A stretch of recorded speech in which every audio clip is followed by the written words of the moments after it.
Quiero que vayamos al Evangelio de Juan, capítulo 20. Voy a leer los primeros 23 versículos, pero voy a estar predicando desde el verso 19 hasta el 23. Ahí voy, ese es el texto en el cual yo voy a estar navegando hoy con la ayuda del Señor, pero quiero que leamos casi todo el capítulo para tener un poco más de contexto en lo que está pasando en esta sección del Evangelio de Juan.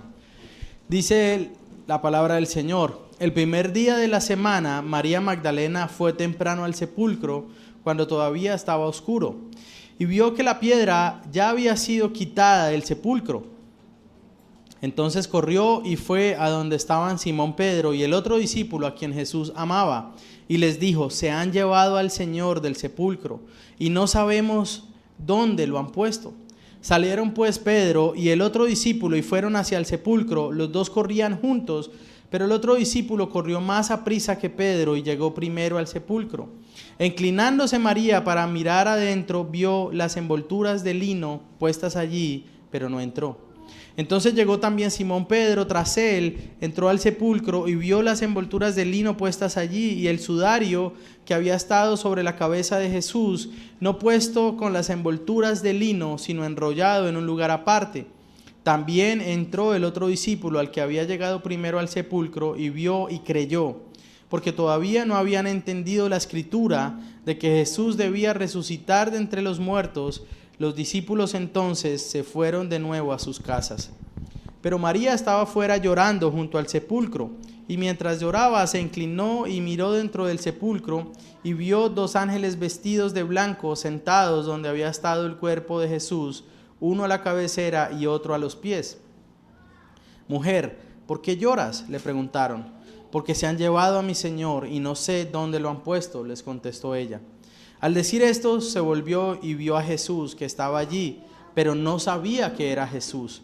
Mujer, ¿por qué lloras?, le dijo Jesús. ¿A quién buscas? Ella, pensando que era el que cuidaba del huerto, le dijo: Señor, si usted lo ha llevado, dígame dónde lo ha puesto y yo me lo llevaré. María, dijo Jesús.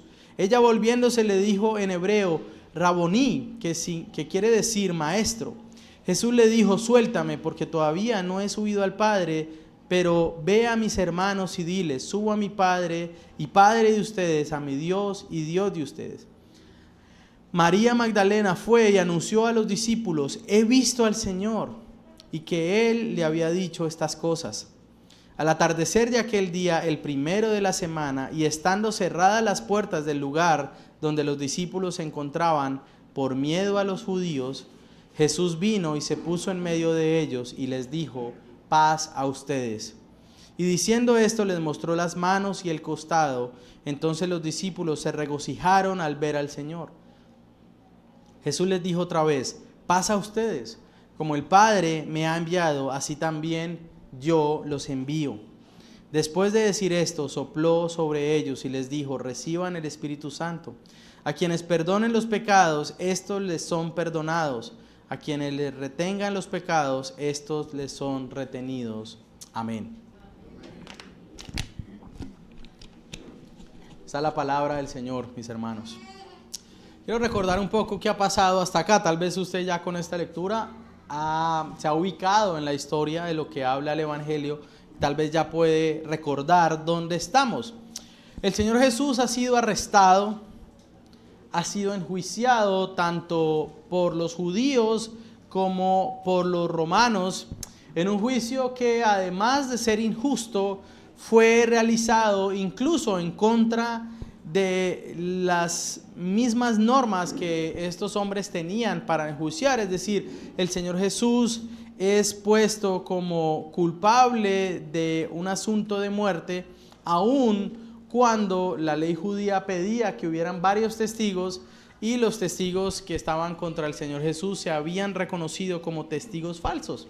Pero a pesar de eso, el Señor había sido enjuiciado, había sido proclamado como culpable de un delito de muerte, y además de eso, las autoridades judías habían persuadido a Poncio Pilatos para que enjuiciara también o promulgara oficialmente desde el imperio la condena contra el Señor Jesús, aún a pesar de que Poncio Pilatos tampoco estaba convencido de que el Señor fuera culpable de lo que lo acusaban.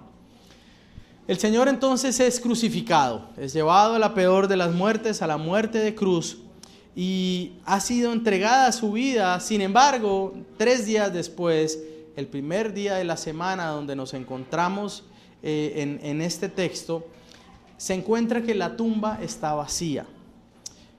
María Magdalena le ha anunciado a los discípulos que no está el cuerpo de su Señor. Estos hombres entonces se dirigen hacia la tumba y tampoco lo encuentran. Sin embargo, no han entendido aún lo que estaba pasando. Para ellos aún no era claro que era necesario que evidentemente el Señor Jesús se levantara de los muertos. ¿Qué cuadro vemos ahora y con qué nos encontramos en el verso 19? Dice: al atardecer de aquel día, el primero de la semana, es decir, en domingo, estando cerradas las puertas del lugar donde los discípulos se encontraban, por miedo a los judíos, vino y se puso en medio de ellos y les dijo: paz a ustedes. Los discípulos entonces están encerrados y temerosos. Pedro había dicho que él era capaz de dar la vida por el Señor Jesús y que estaba dispuesto a hacer lo que sea. Sin embargo, a pesar de la valentía que Pedro y que tal vez otros habían mostrado, ahora estaban encerrados y estaban con miedo. Se dice que el lugar donde ellos estaba con las puertas cerradas debido al miedo que ellos tenían a los judíos.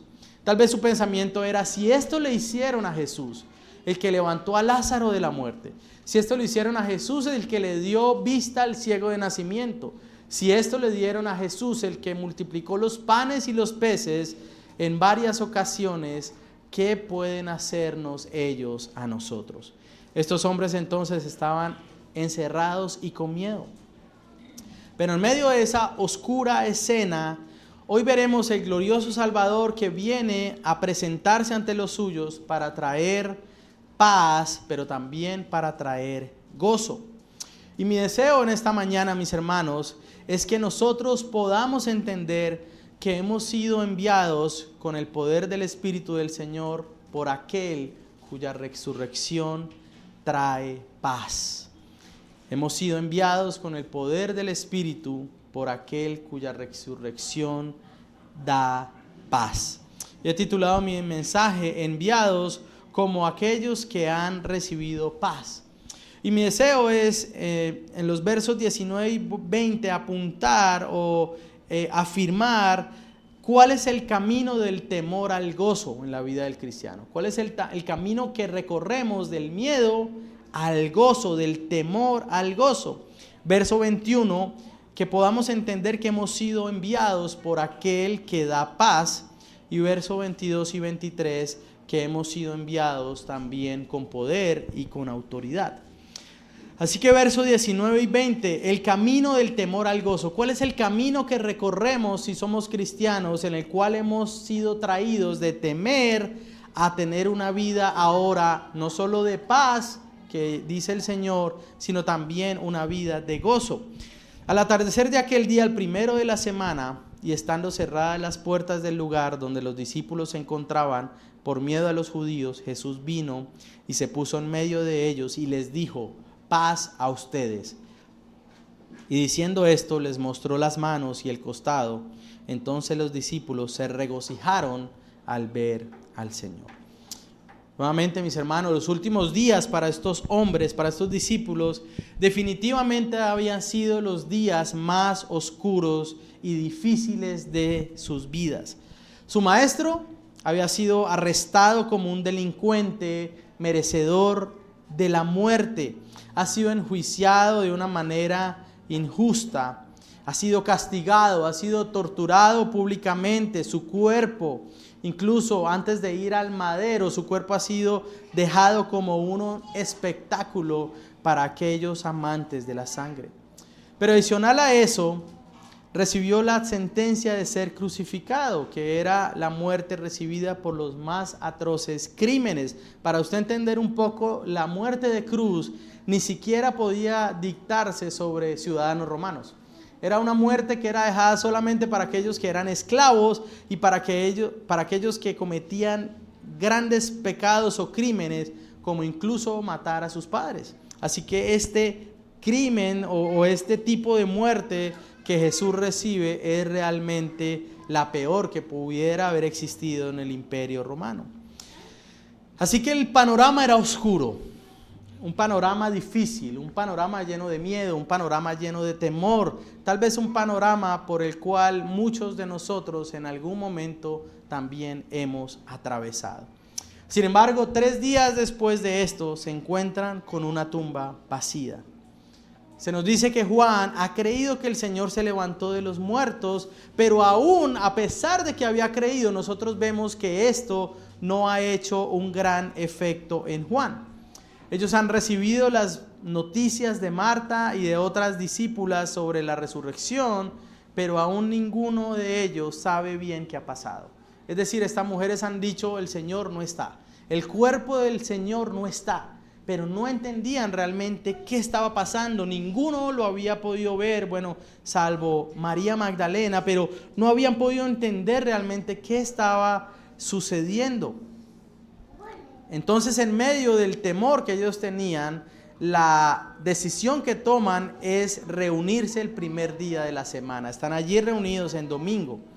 Tal vez en medio de los peligros que hay de ser asesinado, del riesgo que hay de ser asesinados, lo mejor que ellos creen que puede pasar es al menos estar juntos, ¿no? No sé si a usted le ha pasado que está pasando por un momento de gran temor, de gran duda o de gran aflicción, y lo que usted en medio de eso dice, lo mejor que me puede pasar es que si pasa algo malo, al menos yo no esté solo, ¿no? Esa era la lógica de los discípulos, era decir, bueno, si vienen por nosotros, al menos que estemos acompañados. Si vienen a arrestarnos como arrestaron a nuestro Salvador, al Señor Jesús, al menos que estemos juntos.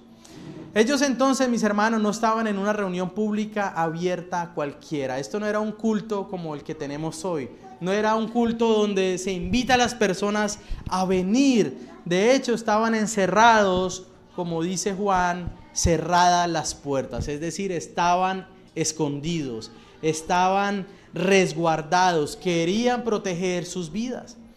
Ahora, la razón de estar escondidos era el temor a los judíos. Fíjese que los que habían crucificado al Señor Jesús eran los romanos. Los soldados que clavaron los clavos en la cruz no eran judíos, no eran soldados del templo, eran soldados romanos. Pero ellos le tenían temor era a los judíos, por varias razones. Porque ellos realmente habían actuado detrás de los romanos para llevar a Jesús a la cruz, y ellos habían entendido que eran estos hombres perversos los que tenían ese poder.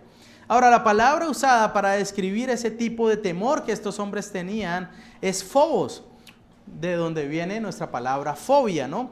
Y se refiere al tipo de temor que usted siente, no cuando está caminando por una calle oscura, sino cuando usted está caminando por una calle oscura y usted voltea atrás y vienen 3 hombres de 1,80 m, y en las manos de estos hombres se logran ver cuchillos.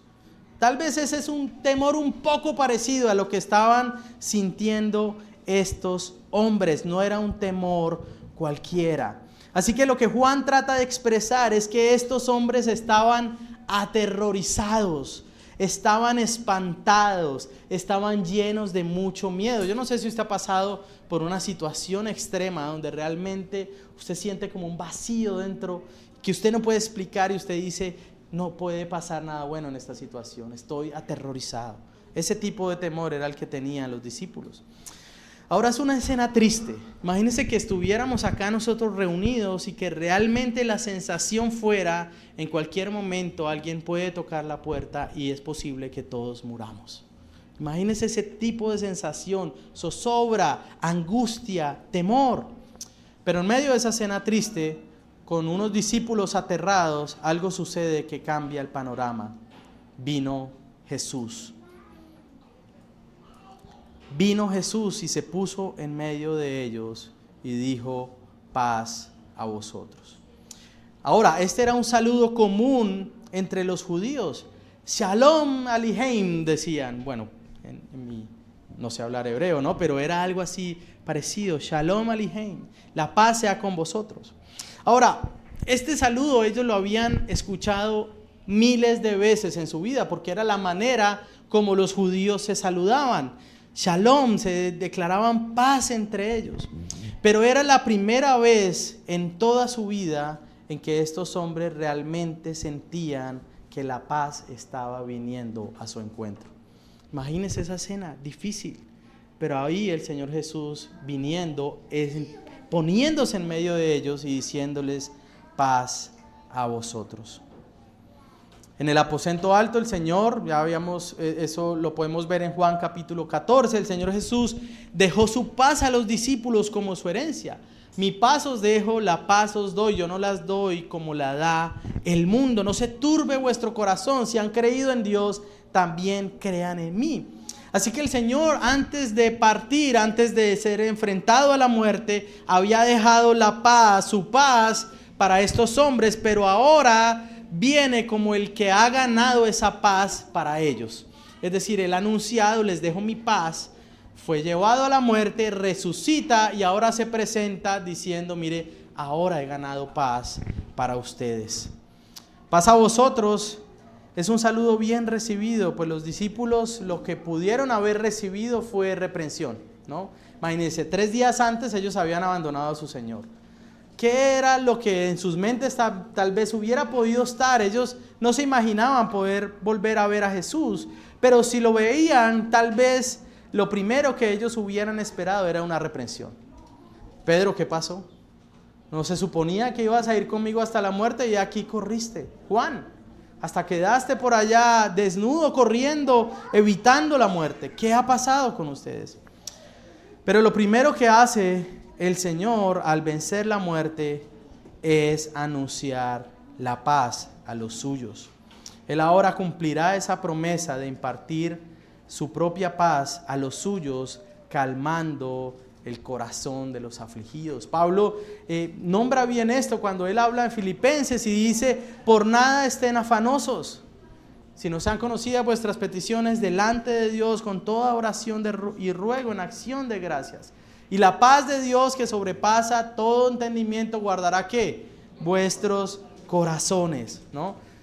El asunto de que la paz de Dios esté en medio de nosotros es fundamental en nuestra vida cristiana. Esta paz que da el Señor entonces es una paz envuelta en gracia. Ninguno de ellos merecía recibir este saludo de parte de Dios. Ahora, lo segundo que hace el Señor al presentarse a ellos, no solo es proclamar que la paz ha venido a ellos, sino mostrar sus heridas, las heridas de su costado y sus manos. Esto también podemos verlo en el relato de Lucas 24. Ahora el Señor se presenta y dice, paz sea a ustedes, pero no solo les trae esa paz, sino que les muestra la razón por la cual ellos ya no deben tener temor, sino que pueden tener paz. ¿Cuál es esa gran razón? Las heridas de sus manos y de su costado. El Señor muestra el costo que tuvo que ellos ahora puedan tener paz. Es decir, fue una paz que costó. Hermanos, para nosotros tener paz para con Dios es algo que hemos recibido por la gracia de Dios. Pero la paz que hemos recibido de Dios es una paz que fue costosa, que costó todo, que el mismo Hijo de Dios tuvo que dar su vida para que nosotros ahora tengamos paz. El Señor se acerca entonces con las condiciones o los términos de la paz que Él ofrece. Los hombres están en guerra con Dios. Están enemistados con Dios, son enemigos de Dios. Dice Pablo que los hombres son hijos de ira. Pero el Señor, a pesar de esa condición, hace posible que los hombres ahora tengan paz con Dios. Pero es una paz, hermanos, que solamente puede ser ofrecida por medio del Cristo que ha resucitado, por medio de creer en Él. No sé si usted recuerda, tal vez en la época de primaria o en bachillerato, cuando uno veía historia, ¿no? O si usted tal vez ya la memoria no alcanza hasta allá, pero ha visto documentales acerca de guerras, acerca de conflictos en la antigüedad. usted puede saber que cuando terminaban las guerras, la nación que vencía, es decir, la que derrotaba a la otra nación, enviaba mensajeros. Y enviaban mensajeros con lo que se conocía como los términos de paz. Es decir, una nación evidentemente se mostraba más poderosa que la otra, enviaba al mensajero con los términos para hacer la paz, es decir, para que el conflicto terminara. Y básicamente esos términos hablaba de que solamente habría paz si la otra nación, es decir, la nación derrotada, aceptaba los términos. Si esa nación derrotada no aceptaba los términos de paz, ¿qué podía suceder? La otra nación iba a terminar de destruirlos, los iba a exterminar. Ellos no iban a sobrevivir, la enemistad continuaba. Ahora, generalmente los términos de paz buscaban resolver deudas pendientes, solucionar, aclarar, digamos, acceso a recursos, poner condiciones para futuros conflictos y solucionar asuntos de refugiados. Mis hermanos, Cristo cuando se aparece a estos hombres y cuando se aparece en nuestras vidas, muestra cuáles son los términos de la paz para con Dios. Y los términos son sus heridas. Los términos son que Él pagó el precio para estar en paz. Es decir, que el Señor ha pagado el precio por la paz, ha castigado a su propio Hijo en lugar de castigar a sus enemigos. Los términos de la paz con Dios no es que nosotros seamos destruidos para tener paz o que nosotros paguemos una vida de buenas obras para ver si podemos alcanzar esa paz. Los términos de la paz para con Dios es: he entregado a mi Hijo, ha ido a la cruz y he aquí que Él ha resucitado. Por lo tanto, si tú aceptas estos términos de paz para con Dios, puede entonces dejar de ser enemigo. Y no solo eso, sino pasar a ser hijo.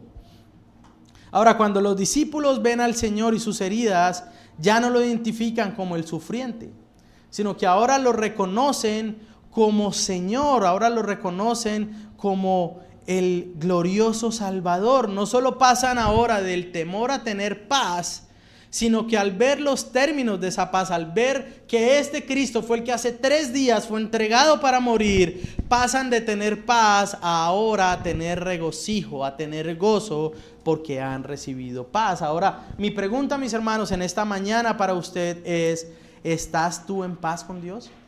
¿Has aceptado estos términos de la paz que Él te ha propuesto? ¿O tal vez quieres ganarte esa paz por tus propios medios? ¿Por qué crees que estás en paz con Dios? Tal vez alguien me podría decir acá: no, pastor, es que yo no soy malo. Y yo no entiendo por qué usted dice que yo soy enemigo de Dios. Tal vez usted está confiando en sus propios méritos para alcanzar la paz con Dios. Pero yo quiero decirle, hermano, que nadie puede alcanzar esta paz si no acepta los términos de aquel Salvador. Muchos hombres creen entonces que pueden estar en paz con Dios por otros medios que no sea abrazando al Salvador. Pero esa paz la paz con Dios está basada en aquel que pagó el precio. Nuestros propios términos de paz no son otra cosa sino insultos a su santidad. Ahora, si la nación derrotada escuchaba los términos de paz y decía: no, yo tengo un término mejor, ¿qué podría hacer esa nación victoriosa?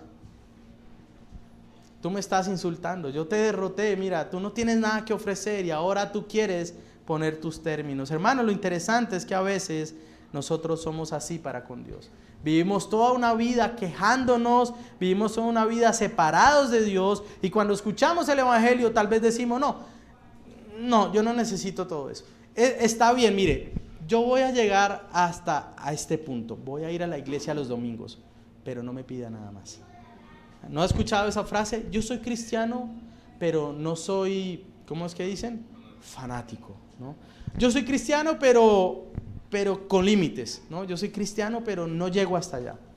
Hermano, nosotros estamos enemistados con Dios y la única manera de ser reconciliados es aceptar a Cristo, es aceptar sus términos de paz. Ahora, piense por un momento en esto. Este fue el primer día del Señor para estos discípulos. Este fue el primer domingo para ellos celebrando la resurrección del Salvador. Ahora, ¿cómo comenzó ese primer domingo? Viendo la tumba vacía, sin entender, escuchando las buenas nuevas de parte de María, pero a pesar de eso seguían atemorizados y encerrados. Pero ahora, en este primer domingo, al ver con sus propios ojos al Señor y sus cicatrices, que ahora son las marcas de su victoria y son las marcas del precio de nuestra paz, ellos pueden pasar entonces al gozo.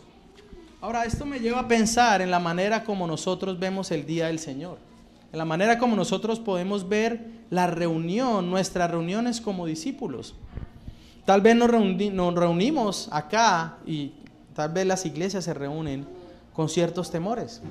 Tal vez nos reunimos también atemorizados como estos discípulos, atemorizados por nuestros enemigos, atemorizados por no saber si realmente hemos sido salvados o no, atemorizados por creer que tal vez seguimos en guerra con Dios.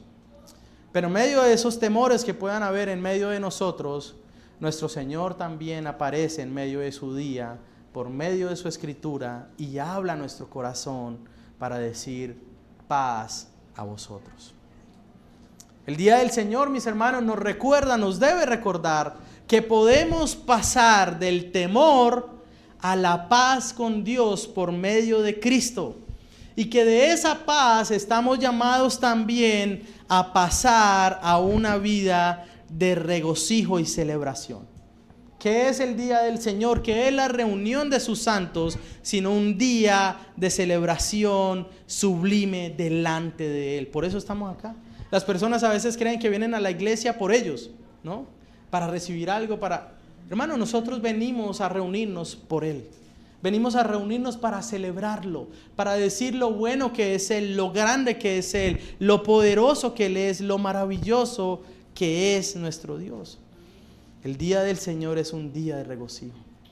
Es triste, pero hay personas que a veces ven la congregación y reunirse como algo que es una pesada carga. Pero, pastor, a las 8 de la mañana.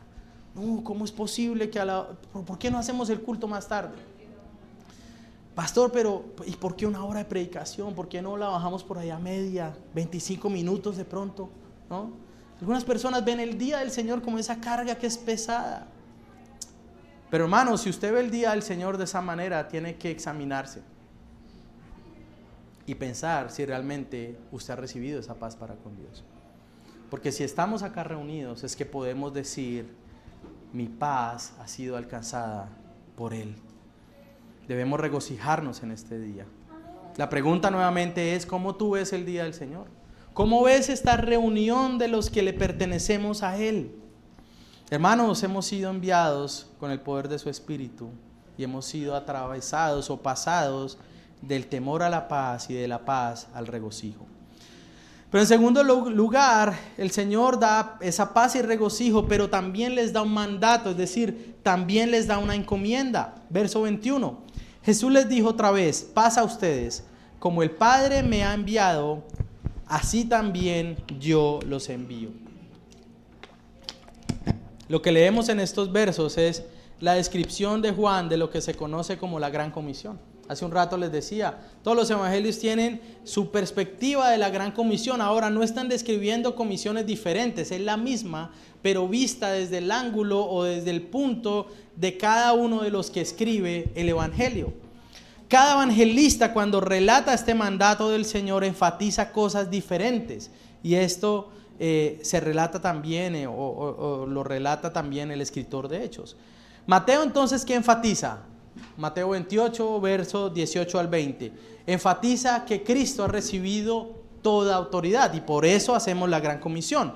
Toda potestad me es dada en el cielo y en la tierra, por tanto, hagan discípulos. Marcos enfatiza el juicio final. Marcos 16, verso 16. El que creyere y fuere bautizado será salvo, pero el que no creyere será ¿qué? Condenado, ¿no? Es decir, Marcos enfatiza esta gran comisión como aquella que rescata a los hombres del juicio de Dios. Lucas enfatiza la gran comisión como el cumplimiento de las profecías. Lucas capítulo 24 dice, así está escrito, y fue necesario que el Cristo padeciese y resucitara al tercer día, y que se predicase en su nombre arrepentimiento y perdón de pecados. Hechos lo presenta como un programa divino de evangelización mundial.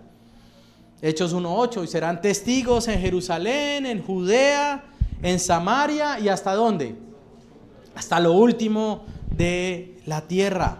Por su lado, Juan entonces enfatiza algo único, y es la relación que hay entre la gran comisión dada a los discípulos con la misión que él mismo recibe del Padre. Fíjese, él define la gran comisión en términos de la misión que él mismo recibió de parte de su Padre. Es algo único, es algo maravilloso. Y quiero enfatizar algunas cosas sobre el llamado que recibimos los discípulos del Señor. En primer lugar, el fundamento o la base sobre la que somos enviados, su resurrección. Somos enviados con el fundamento de que Él en verdad resucitó. Mis hermanos, la iglesia tiene el mensaje más importante, y es que la muerte no tiene la última palabra. No sé si usted ha ido a un velorio o a un entierro. Yo he tenido que ir a muchos, y creo que todo pastor tiene que ir a muchos velorios, a muchos entierros. Y el escenario en muchos de esos velorios, sobre todo en las personas que se fueron sin conocer al Señor, es un escenario difícil. No hay esperanza, no se sabe dónde está la persona, pero al mismo tiempo todos quieren decir que está en el cielo, ¿no? Yo no he ido al primer velorio donde digan: mire, pastor, ese hombre impío habló siempre en contra de Cristo, seguro está en el infierno ahora. Todos lo sabemos y no, nadie dice eso. Así sea el hombre más ateo, más enemigo de Dios, todos dicen: está en el cielo, está con el Señor. No, hermano, no todos. Ahora, el fundamento entonces de nuestra misión es que Él resucitó. Es parte central de lo que somos enviados a dar. Sin resurrección no tiene sentido evangelizar, no tiene sentido predicar, ni siquiera tiene sentido la fe misma. La resurrección es el motor de las misiones. La resurrección es la razón por la que nosotros vamos a compartir el evangelio. Vamos a las misiones porque Él resucitó. Si creemos esto, tenemos que aceptar el llamado que nos da el Señor. La muerte fue vencida. ¿No creen ustedes que eso es algo maravilloso? Cuando nosotros vamos a La Guajira, ellos tienen una costumbre, y es que cada cierto tiempo ellos sacan los huesos de sus muertos y hacen una fiesta y celebran, ¿no? Y ellos creen que así honran a sus muertos, y al mismo tiempo creen que ellos creen que toda la comida que se celebra tanto en el velorio como cuando los sacan es comida que ellos están recibiendo en su camino espiritual hacia, el lugar donde ellos creen que van. Pero nosotros hablamos de algo superior, no hablamos de un camino interminable hasta alguna eternidad, sino creemos que realmente Cristo es ese camino. Jesús afirma que estos apóstoles serán enviados entonces de la manera en que el Padre lo ha enviado a Él. El fundamento sobre el cual la iglesia es enviada al mundo es que Jesús mismo fue enviado a nosotros. Cristo fue el primer misionero, fue el misionero de Dios. Él fue enviado, hecho carne, se negó a sí mismo, dejó la diestra de Dios en la que había estado eternamente para venir a respirar nuestro propio aire y venir a mostrarnos que Él mismo es el camino de salvación. Ahora, hay un sentido exclusivo en el que este mandato es dado a los apóstoles, pero también hay un sentido general en que este mandato es dado a todos los cristianos. Ahora, hay una distinción en esta misión. Los apóstoles son enviados de una manera especial. Recordamos, ellos fueron el depósito de la revelación de lo que nosotros tenemos hoy como el Nuevo Testamento. En un sentido, ese llamado es especial para ellos. Pero por otro lado, ellos también son enviados para hacer señales y prodigios como el Señor lo hizo. Esas son sus credenciales. Eso es lo que valida que ellos eran enviados por el Señor. Pero nosotros, en una manera general, somos enviados a anunciar que Él resucitó y que Él da paz a los hombres. Ahora, ¿cuál es el propósito de la comisión? ¿Por qué ser enviados? Somos enviados para anunciar entonces los términos de la paz con Dios, los términos de rendición a los pecadores. Hacemos misiones para que los hombres sean reconciliados con Dios y para que los hombres tengan paz. Una de las cosas que las personas más desean, no sé si usted ha tenido el privilegio de compartir el evangelio con alguien o ha tenido conversaciones profundas, ¿no? Porque la gente ama tener conversaciones, pero no le gustan las conversaciones profundas. Pero cuando usted tiene conversaciones profundas y usted empieza a hablar sobre el sentido de la vida o el propósito de vivir, la mayoría de personas piensan en dos cosas: en felicidad, ¿no? Y piensan también en paz. Y generalmente las dos van asociadas. ¿Cómo ser feliz si no tengo paz? ¿Cómo tener paz si no soy feliz? ¿No? El evangelio responde a esto y no ha sido dado para que el hombre sea feliz en sí mismo, sino para que encuentre paz y encuentre gozo, pero no en él o en la satisfacción de sus deseos, sino para que encuentre gozo al haber encontrado a Cristo. Por eso nuestro gozo, mis hermanos, no depende de nuestras circunstancias.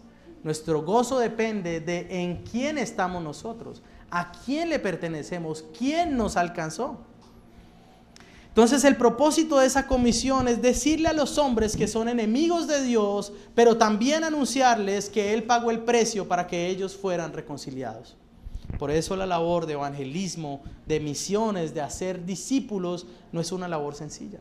Porque la puerta de entrada de esa labor es básicamente decirle a todos los hombres que no merecen nada de Dios, que no son buenos, que no pueden ser salvos por sus propias obras. Pero al mismo tiempo es la mejor noticia, porque ¿quién de nosotros puede decir, lástima que no fuera salvo por obras, porque si no? Ninguno. Ninguno de nosotros puede decir que había hecho obras suficientes para que Dios le diera entrada a su morada. Pero somos enviados también a enseñar. Es lo que dice Mateo 28. Enséñenle a los hombres a vivir de la manera que yo les he dicho. Es decir, somos enviados para ser discípulos. Somos enviados para enseñar a los hombres lo que la palabra del Señor enseña. Somos enviados a hombres en bancarrota espiritual para anunciar las riquezas de aquel que nos amó. Ahora, no somos enviados a hombres que tienen algo que ofrecer a Dios, sino a hombres que están quebrados. El Señor Jesús dice, bienaventurados los pobres de espíritu. Hermano, el paso de entrada al evangelio es reconocer que no tengo nada que ofrecer a Dios. No tenemos nada que ofrecer al Señor. Mis hermanos, si hemos recibido la paz de Dios en Cristo y si nos regocijamos con Dios, entonces tenemos una tarea que hacer. No es una labor dada solamente al pastor o a los líderes. A veces las personas piensan, no, el pastor, ¿no? Es el que hace todo, ¿no? Como el que toca la trompeta, pero también acá está tocando guitarra, pero con el pie entonces está sonando los platillos y por allá con la rodilla le pega el tambor. No. La labor del pastor es equipar a los santos para que los santos hagan ¿qué? La obra del ministerio. Es decir, el pastor está acá para buscar guiarnos a todos, y los pastores buscamos guiar al pueblo que conozcan a Dios para que todo el pueblo sirva a Dios. Esa es la labor. Esa es la labor y gloria a Dios por eso. Y cuando el pastor trata de vivir de otra manera, entonces puede o quemarse o morir en el intento, ¿no? Así que los pastores no somos superhumanos, sino que guiamos al pueblo para hacer la misión, para hacer la labor. Así que todos recibimos esa labor, esa misión, si hemos recibido paz. La pregunta nuevamente, ¿ha recibido usted la paz de Dios? ¿Puede usted estar acá hoy sentado escuchando mis palabras y decir, Señor, gracias por rescatarme? Gracias porque ahora yo no tengo temor a morir, porque sé que voy a estar contigo, porque hemos sido reconciliados, tú me reconciliaste. Ahora otra pregunta que podemos hacernos es, ¿has anunciado esta paz en Cristo? ¿Cuándo fue? No voy a pedirles que respondan, pero piénselo adentro. Respóndase a usted mismo. ¿Cuándo fue la última vez que usted compartió su fe a otra persona? Todos miramos a otro lado, ¿no? ¿Cuándo fue la última vez que usted compartió el evangelio a otro? Ahora, no sé qué respondió, pero seguro usted debe arrepentirse por algo. Debemos pedirle al Señor que nos ayude a hacer la labor que Él nos ha mandado. Así que somos enviados como Cristo lo fue pero somos enviados también con poder y con una autoridad dada por Dios. Y este es mi último punto. Verso 22 dice: después de decir esto, sopló sobre ellos y les dijo: reciban el Espíritu Santo. A quienes perdonen los pecados, estos les son perdonados. A quienes los retengan los pecados, estos les son retenidos. Ahora, estos versos son de vital importancia para nuestro entendimiento de la labor de todo discípulo, pero también para el entendimiento de la labor de la iglesia. Pero junto con su importancia, también viene en primer lugar la responsabilidad y reto de interpretar las palabras del Señor de manera correcta. Este es un texto que no es sencillo. Y después de haberle dicho al pastor todo el texto, dije, hubiera ido hasta el 20 nomás. Este es un texto que no es sencillo, pero quiero acercarme al significado de lo que hace el Señor en este texto y de lo que les dice. Ahora, lo primero que él hace entonces es soplar y anunciar el Espíritu Santo, y esto debe entenderse bien. Ahora, sabemos que ellos ya habían recibido la promesa del Espíritu Santo, y sabemos que el cumplimiento de esa promesa se da ¿cuándo? Pentecostés, Hechos capítulo 1, capítulo 2, ¿no? Ese es el cumplimiento de esa gran promesa.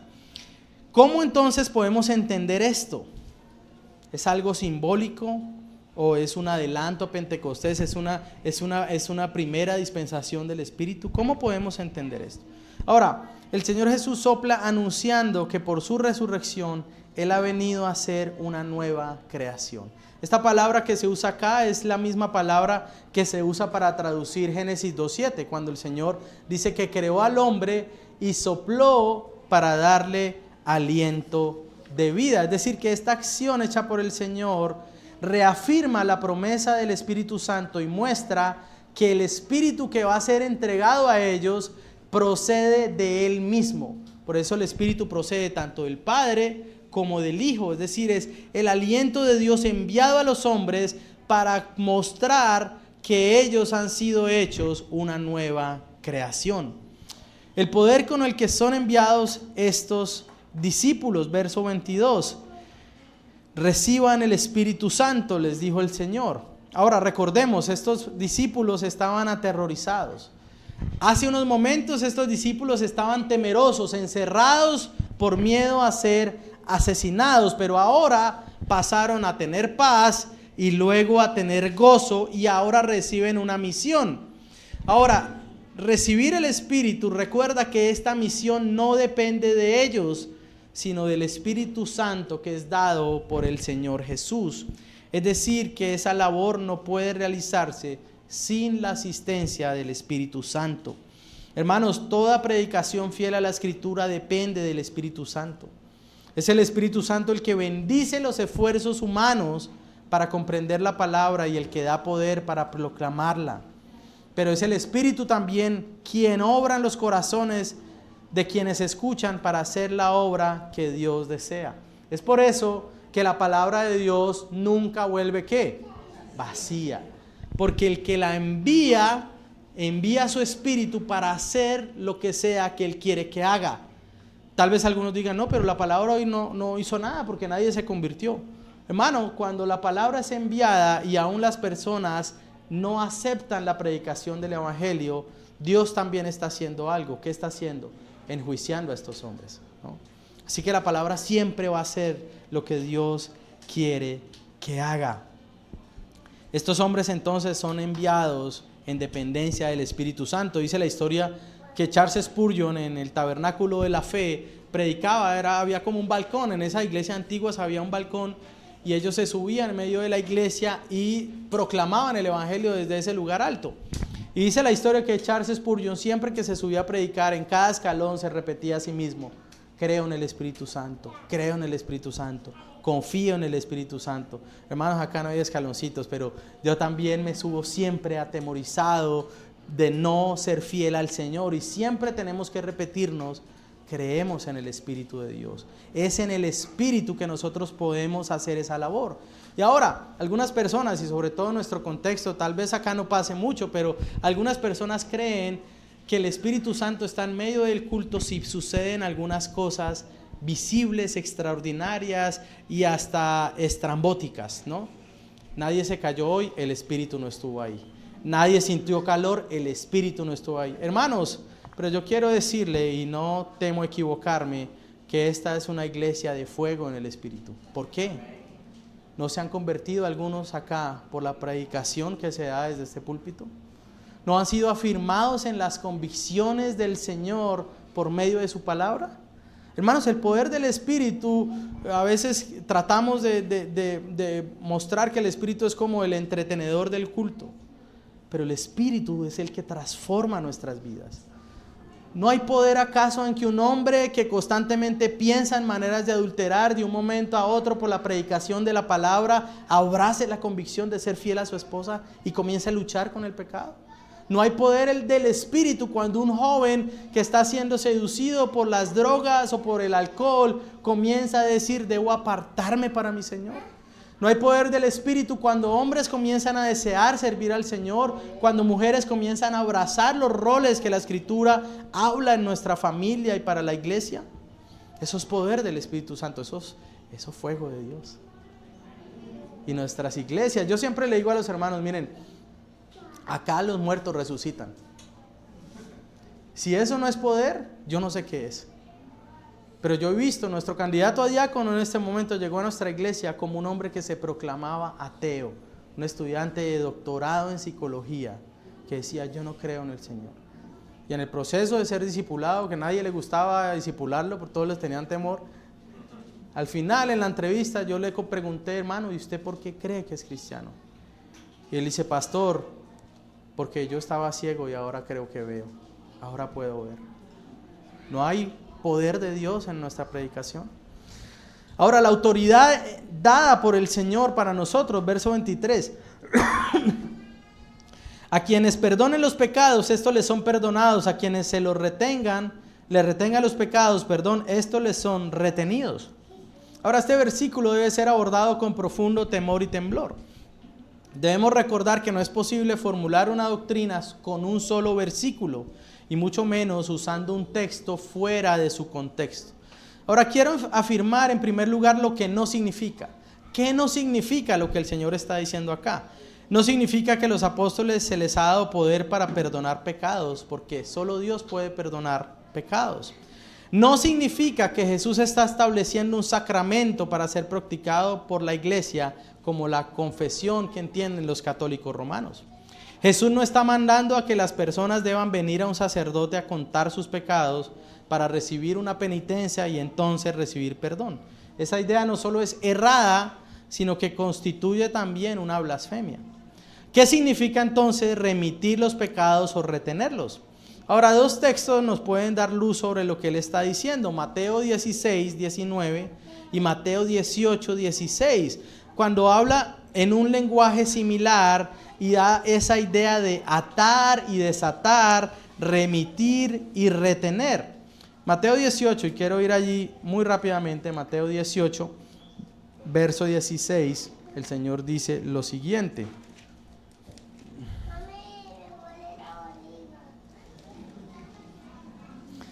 Mateo 18, 16.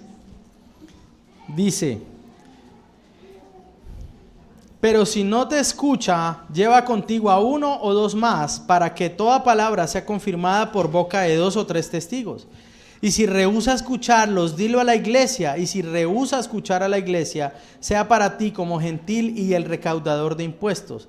En verdad les digo que todo lo que ustedes aten en la tierra será atado en el cielo, y todo lo que desaten en la tierra será desatado en el cielo. El Señor está hablando básicamente de la disciplina de la iglesia. Ese proceso por medio del cual un hombre que se proclama cristiano es encontrado en pecado y es llevado al arrepentimiento por sus hermanos. Y al final de ese proceso, el hombre que no se ha arrepentido debe ser traído a la iglesia, y si no se arrepiente, este hombre debe ser considerado gentil o publicano, es decir, no creyente. Y la iglesia hace una declaración y se dice entonces que los pecados, entonces que la iglesia tiene esa autoridad para atar o desatar. Entonces, en este contexto de la disciplina eclesial se refiere al trato que la iglesia da al pecado. La iglesia reunida, como están los discípulos en ese momento, no tiene el poder de perdonar pecados. Es decir, cuando nos reunimos en un proceso de disciplina, lo que estamos haciendo no es perdonar o no perdonar los pecados, pero sí recibimos la autoridad dada por Dios para reconocer que alguien ha venido a la fe y que sus pecados han sido perdonados. Es decir, cuando la iglesia se reúne y recibe a un nuevo miembro, no está perdonando sus pecados. La iglesia está afirmando o reconociendo que esta persona ha sido traído a la fe y que Cristo ha perdonado sus pecados, porque su profesión y su vida afirman de que este hombre ha conocido al Señor. Entonces, cuando el Señor le está diciendo a estos hombres acerca de remitir o retener pecados, habla de una autoridad dada a la iglesia en forma corporativa, liderada por sus pastores, no para dar el perdón, pero para reconocer que alguien ha sido perdonado, o por lo contrario, de que sus pecados son retenidos cuando no hay arrepentimiento. Es decir, cuando la persona rehúsa arrepentirse, lo que la iglesia decide o lo que habla la iglesia es decir, no tenemos seguridad que realmente sus pecados han sido perdonados. Porque para que recibamos el perdón tenemos que arrepentirnos. Ahora, Matthew Henry dice lo siguiente, quiero citarlo, que tal vez esto también nos aclara un poco más este texto. Dice, nadie tiene poder para perdonar pecados. Lo que el Señor encomienda a sus discípulos es el poder y privilegio de dar certidumbre del perdón de los pecados de parte de Dios, anunciando rectamente los términos sobre los que se basa el perdón. Jesús puso en manos de Pedro y de los creyentes las llaves del reino que nosotros deberíamos emplear para abrir la puerta a todos los que deseen entrar. Esa gloriosa promesa se aplica a todos los creyentes que relaten a los nombres la historia del amor de Cristo. Cierro mi cita. Así que la iglesia, hermanos, entonces, liderada por sus pastores, es la que recibe esa autoridad legítima de reconocer y proclamar a aquellos a quienes los pecados les han sido perdonados. O por el contrario, si persisten en pecar, se considera entonces a esta persona como alguien que no ha sido alcanzado por el Evangelio. Ahora, ¿qué sucede, por ejemplo? Y quiero ilustrar esto en alguna manera. Si alguien quiere ser ciudadano de un país, debe ser reconocido y declarado por la Cancillería o por la embajada, ¿no? Lo mismo, por ejemplo, cuando alguien desea tener la visa de otro país. ¿Qué tiene que hacer esta persona? Hacer un proceso de entrevista, pagar y ir a una entrevista para que lo reconozcan como alguien que tiene autoridad para entrar a ese país.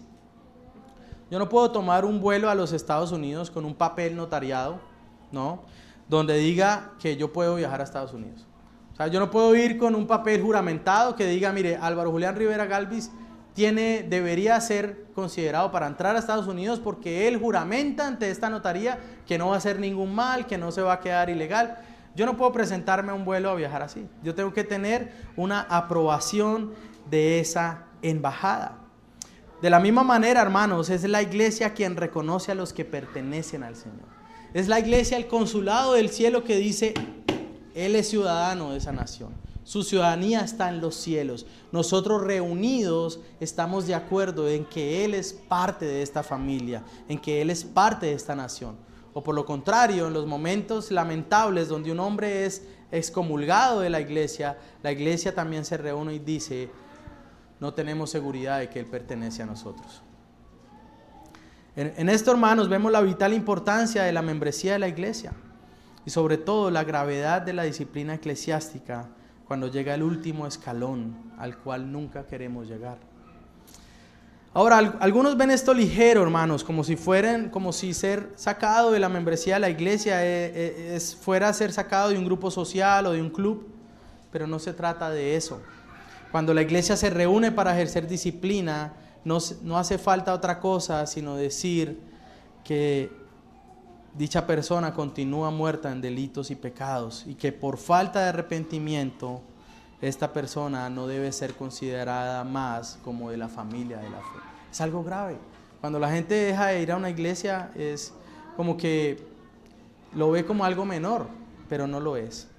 En conclusión, mis hermanos, El mismo Jesús que resucitó y se mostró a sus discípulos en el momento más oscuro de sus vidas y que les dijo: paz a vosotros, es el mismo Jesús que se presenta hoy en medio de la predicación de su palabra.